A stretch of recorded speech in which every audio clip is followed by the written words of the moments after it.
Hi, this is Pastor Walsh, and I am here with Gordon and Ann Bartholomew, who were our delegates to the Northeastern Pennsylvania Synod's annual Synod Assembly, which was held on Saturday, June 8th, 2024. Let us do some explanation of all the terms. St. John's Lutheran Church in Bath, Pennsylvania is part of a larger denomination called the Evangelical Lutheran Church in America, or the ELCA. A denomination is just a fancy word for the national or international organization of churches who work together. Other denominations include the Roman Catholic Church, the United Methodist Church, the United Church of Christ, the Moravian Church, and others. The ELCA is one of the largest Christian denominations in the United States, with nearly 3.3 million members in more than 8,900 worshiping communities across the 50 states and in the Caribbean region. A synod is a regional body that coordinates and assists congregations.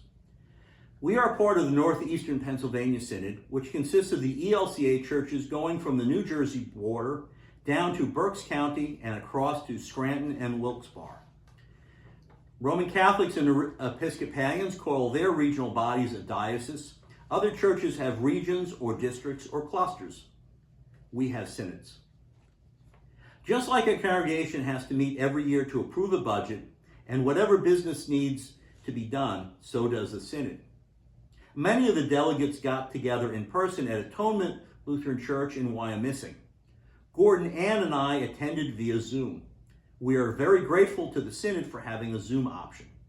Many people look forward to getting together in person, but gathering in person does not work for everyone.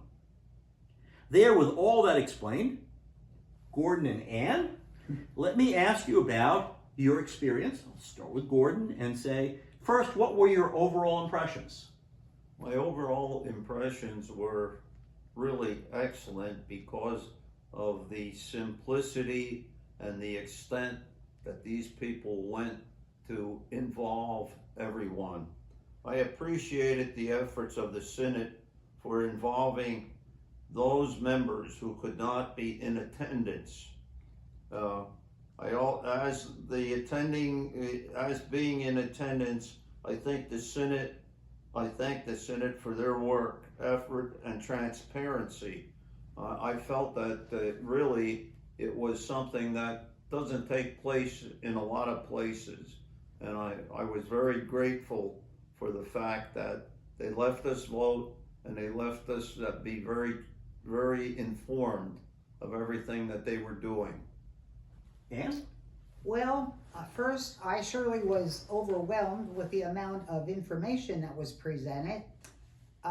With that said, however, everything was fabulously organized. There were 376 voting delegates, and I believe they mentioned that a third of them were participating on Zoom, and of course we three were part of that 1/3, and 2/3 in person. So we were grateful that we could attend on Zoom, since there were some reasons that prohibit us from attending in person. Let me ask you next, what surprised you, Gordon? What surprised me was how well organized via Zoom, even though there was a power outage, they still were able to accomplish what they set out to do. Yeah. Well, I was very overwhelmed with the theme was Hungry for Life Together in Christ, and there were so many interesting presenters that gave ideas of what their local congregations were doing.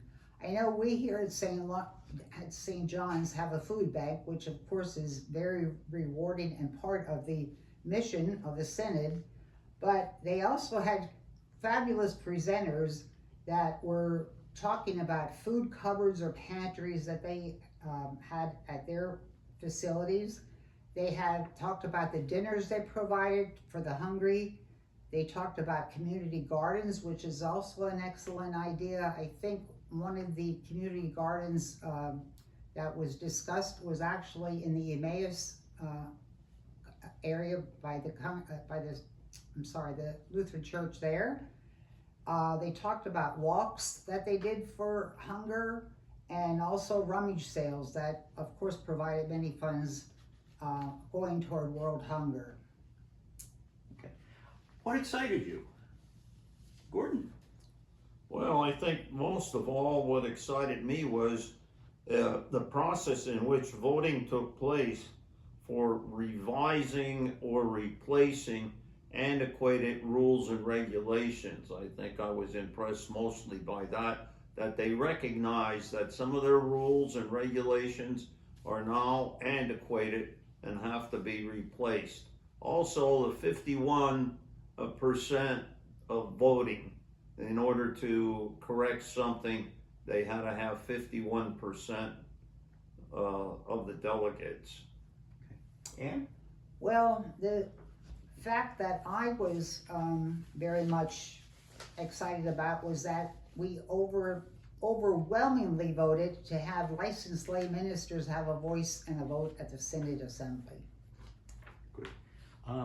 What did you learn that you didn't know before the assembly? Gordon?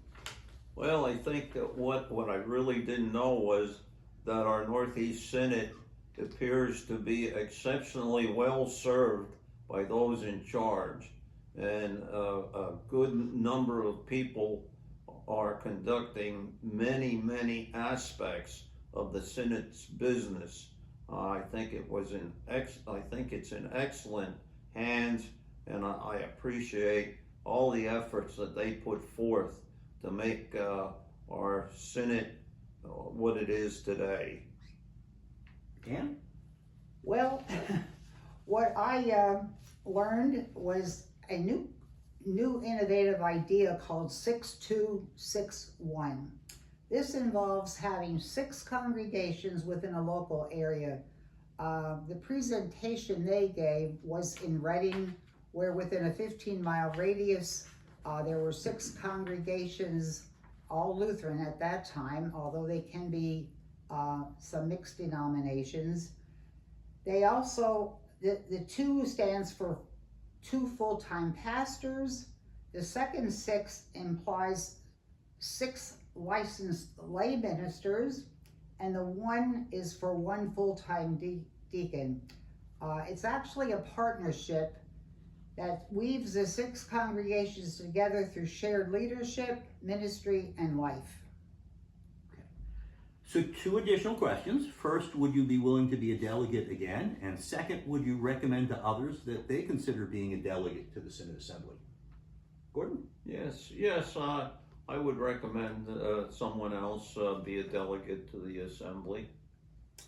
I would be willing to do it again, and also I think everyone should actually think about being a delegate. It's a great experience, and you'll learn a whole lot that you never knew before.